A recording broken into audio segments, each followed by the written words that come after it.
უკვე 3 საათზე მეტია, რაც ნინოშვილის ქუჩაზე მიმდინარეობს საგამოძიებო მოქმედებები და ამ წუთებშიც ადგილზე რჩებიან როგორც შინაგან საქმეთა სამინისტროს თანამშრომლები, ასევე ექსპერტ კრიმინალისტები, რაც შეეხება მომხდარ შემთხვევას დღის 5 საათზე შინაგან საქმეთა სამინისტროს თანამშრომლებმა დღეს ნინოშვილის ქუჩაზე მოაწყვეს დაახლოებით 20 წლამდე ახალგაზრდა მამაკაცის დაკავების სპეცოპერაცია და როგორც ჩანს იმ დროს, როდესაც ახალგაზრდა მამაკაცი ავტომობილით გადაადგილდებოდა შინაგან საქმეთა სამინისტროს თანამშრომლებმა მათ გზა ჩაუკეტეს გადაადგილების საშუალება არ მისცეს და სწორედ ამ დროს მოხდა ძლიერი შეჯახება ავტომობილებს შორის და რამდენიმე ავტომობილი დაზიანდა. თქვენ ახლა კადრშიც ხედავთ იმ ავტომობილებს, რომელიც სწორედ სპეცოპერაციის და ახალგაზრდა მამაკაცის დაკავების დროს არის დაზიანებული და ეს შეჯახება იმდენად ძლიერი იყო, რომ გზისა და ტროტუარის დამაკავშირებელი მოაჯირიც არის სრულად მონგრეული. სავარაუდოდ როგორც ჩვენთვის არის ცნობილი და როგორც ჩვენმა კამერამ დააფიქსირა დაკავების დროს დაშავდა შინაგან საქმეთა სამინისტროს თანამშრომლებიც, პოლიციის თანამშრომლებიც და ეს ადამიანები, რომლებიც დაკავების სპეცოპერაციაში იღებდნენ მონაწილეობას, დღეს ადგილიდან წაიყვანა სასწრაფო სამედიცინო დახმარების თანამშრომლებმა და დღის განმავლობაში თითქმის 10-მდე საპატრულო ეკიპაჟი იყო ადგილზე მობილიზებული და ასევე სასწრაფო სამედიცინო დახმარების ბრიგადებიც და სწორედ ამ სასწრაფო სამედიცინო დახმარების მანქანით დატოვა და წაიყვანეს დღეს ის პოლიციელები, რომლებიც სპეცოპერაციაში იღებდნენ მონაწილეობას და ისინი გვიდასტურებდნენ, რომ სწორედ ნინოშვილის ქუჩაზე სპეცოპერაცია ჩაატარეს დღეს. პოლიციის თანამშრომელი ხარ მოხდა? არაფერი სპეცოპერაცია ჩატარდა რაღაცებთან დაკავშირებით. თქვენ დაშავდით ახლა ამ შეტაკების და სპეცოპერაციის დროს? ანუ გეტყობთ, რა კოჭლობთ, რანაირად არ დაშავებულ ხართ? თან მითხარით, რომ პოლიციის თანამშრომელი ხართ და გვითხარით რა მოხდა? კომენტარო დატო. ნევა просто маршрут გამარდა. მითხარით, ხო, ანუ სპეცოპერაცია ჩატარდა და მაგ დროს პოლიციის თანამშრომლები დაშავდით? სროლის შედეგად დაშავდით, როგორც მოხდა, ხო? ანუ შინაგან საქმეთა სამინისტროს თანამშრომლები. ხო? კომენტაროთ. სპეცოპერაცია ჩატარდა? ვინ არის დაშავებული? ღონისძიება მიმდინარეობს. ვინმე არის დაკავებული? მითხარით. გაიგებთ ყველაფერი. რა საგამოძიებო მოქმედებები მიმდინარეობს, გითხარით?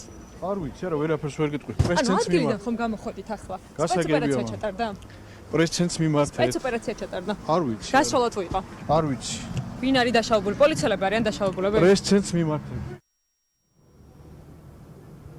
როგორც გითხარით, დღის 5 საათზე მოაწყო სპეცოპერაცია ნინოშვილის ქუჩაზე შინაგან საქმეთა სამინისტროს თანამშრომლებმა და მინდა გაჩვენოთ კადრში ის ტერიტორია, სადაც ახლა არის საჯარო სკოლა და ის შემთხვევის ადგილი, სადაც დღეს სპეცოპერაცია ჩატარდა და უნდა აღინიშნოს, რომ სწორედ სკოლის წინ მოხდა აღნიშნული შემთხვევა და როგორც ადგილობრივები ჩვენ გვიყვებიან, ამ დროს რა დროსაც აქ შეჯახება მოხდა, სკოლის მოსწავლეები სკოლას ტოვებდნენ და შეშინებული გამორბოდნენ საჯარო სკოლიდან და ასევე როგორც ადგილობრივები და თვითმხილველები ჩვენ გვიყვებიან, მათ დაახლოებით 5 გასროლის ხმა გაიგონეს, თუმცა უცნობია ვინ გაისროლა და ვინ ისროდა, თუმცა არ ვრცელდება ინფორმაცია დაჭირლების შესახებ და ასევე არსებობს ვარაუდი იმის, რომ სწორედ შინაგან საქმეთა სამინისტროს თანამშრომლებმა ისროლეს გაფრთხილების მიზნით, რადგან სავარაუდოდ 20 წლის ახალგაზრდა მამაკაცი, რომლის დაკავების სპეცოპერაციაც ხორციელდებოდა დღეს, მათ მოთხოვნებს არ დაემორჩილა. თავად ეს ახალგაზრდა მამაკაცი კი რამდენიმე საათის განმავლობაში საკუთარ საცხოვრებელ სახლში ჰყავდა შინაგან საქმეთა სამინისტროს თანამშრომლებს და სავარაუდოდ ადგილზე მიმდინარეობდა მისი გამოკითხვა და სულ ცოტა ხნის წინ გამოიყვანეს ის ამ საკუთარი სახლიდან და ჩვენმა კამერამაც დააფიქსირა, რომ ის ხელბორკილებით გამოიყვანეს, თავის ავტომობილთან მიიყვანეს და ამის შემდეგ უკვე ის პოლიციის თანამშრომლებმა ადგილიდან წაიყვანეს. მეზობლებმა გაიგონეს, აი აქ წინ ამეზობ ცხოვრობ. და გაისროლესო ესე თქვა? კი, გაისროლეს სროლის. და ვინმე დაშავებული არის თუ არა, მის შესახებ ხომ გქონდა? პოლიციელები ხო არიან, 1-2 პოლიციელი, მე მგონი დაშავებული.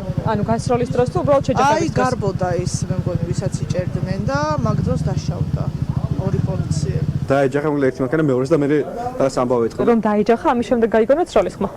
კი, ბატონო. რამდენჯერმე გაისროლეს? ხო, სავარაუდოდ რამდენჯერმე იყო რა. რაღაც სპეცოპერაცია იყო, მე მგონი. ჩატარდა რაღაც, არ ვიცი. და სროლა იყო როგორც გავიგეთ. არ გამიგონია. ნინოშვილის ქუჩა ამ დრომდე ყვითელი ლენტით არის შემოსაზღვრული და ამ დრომდე ადგილზე იმყოფებიან შინაგან საქმეთა სამინისტროს თანამშრომლები და ექსპერტ კრიმინალისტები. დაშავებულია, როგორც გითხარით, რამდენიმე პოლიციის თანამშრომელი, რომელიც სასწრაფო სამედიცინო დახმარებამ წაიყვანა ადგილიდან და ის ადამიანი, სავარაუდოდ 20 წლამდე ახალგაზრდა მამაკაცი, კი უკვე დაკავებული ჰყავთ, რადგან ჩვენმა კამერამაც დააფიქსირა, რომ ის ხელბურკილებით გამოიყვანეს საკუთარი საცხოვრებელი სახლიდან და უკვე ამის შემდეგ პოლიციის თანამშრომლებმა ის ადგილიდან წაიყვანეს.